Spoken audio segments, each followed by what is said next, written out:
Cool. Hi guys, hope you're doing well.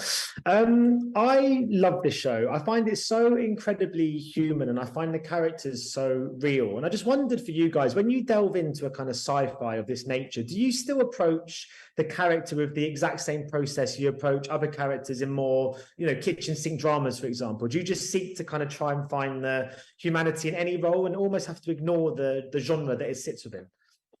Yeah, Um, I think so. I think like we're really lucky in this particular show that even though it is set within it's set in a sci-fi world, or there are sci-fi rules to science fiction rules to the world. There's a real human drama at the center of it, and that's what propels it forward. And the relationships between the characters are very, very the dimensional, and they're well drawn, and they're emotional, so for me it's exactly the same actually as any different type of drama or comedy or whatever.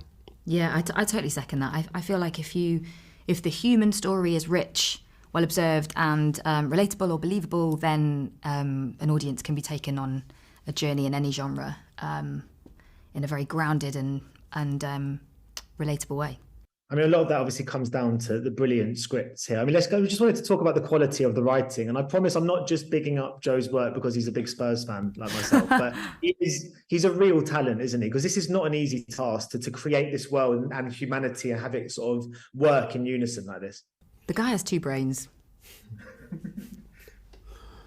And that's the tweet. I kind of think he's a great writer, despite him being a Spurs, because in fact because he's been a Spurs fan. The life of a Spurs fan has been one of great highs and lows, disappointments. It's a very varied story, and that very much mirrors the trials and tribulations of the characters that we go through, that we meet in this show. Do you know what I mean? Back of the net. Unlike Also, I love Wow. how he does manage to get the Spurs references in there as well. There's a few lines in there. He can't help himself He in this can't. show. He can't, yeah. He made George a Spurs fan, and I'm very much not a Spurs fan. And that was one of our first big bust ups when he was trying to make me wear The Spurs mask. a mask exactly. It was in a the first series, pandemic mask. Yeah, and I was like, it's rubbish, doesn't make sense. And he was like, that's the one thing that I put my foot. And it's on your face. That's what happens when you're an exec producer, I guess.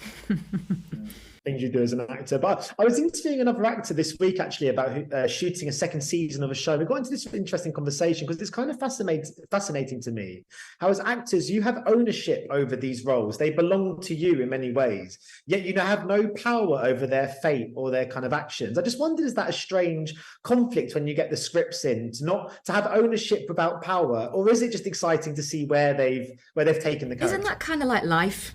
Like the bit that we have control over is what we do on a micro level, but actually on the macro level, we're not in the driver's seat at all.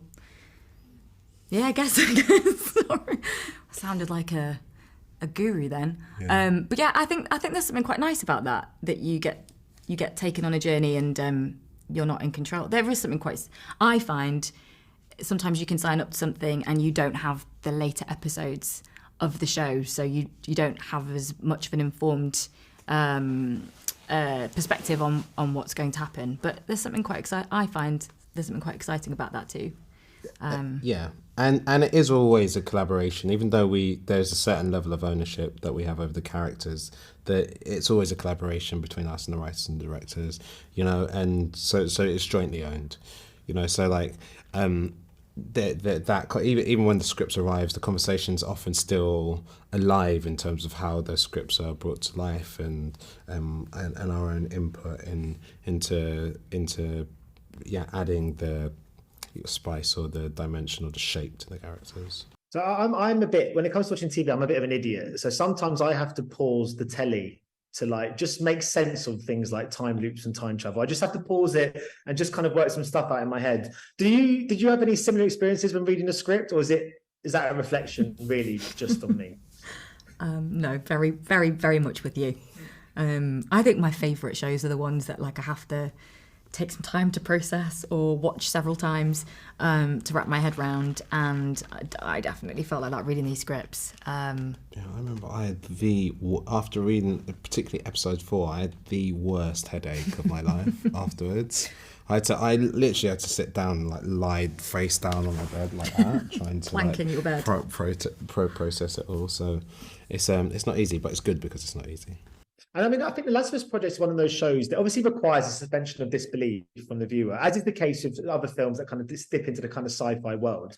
You really have to invest in it. Is it quite encouraging and alleviating of kind of pressure when you go into set foot on a second season, when you know audiences have responded to this world and they have invested in these characters? Yeah, for sure. I think the pressure's off in a way because you know that people have bought into the world and you can sit back into the character a bit more, and it's also nice to watch, having watched a series or having acted in a series, thinking about how you might be able to push your character in a different direction and explore the other sides of them that you haven't had the chance to do yet.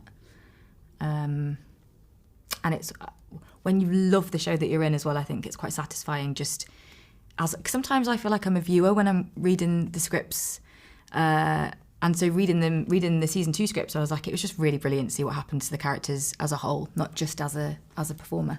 Cool. Well, thanks so much for your time, guys. Hopefully we'll catch up again for season 3. Who knows? Thank you so much. Cool. Yeah, take care. Bye-bye. Bye. Ladies and gentlemen, you're watching Hey You Guys! Hey, you guys! Hey you guys! Hey, that's what they all say. Hey you guys! Hey, you guys!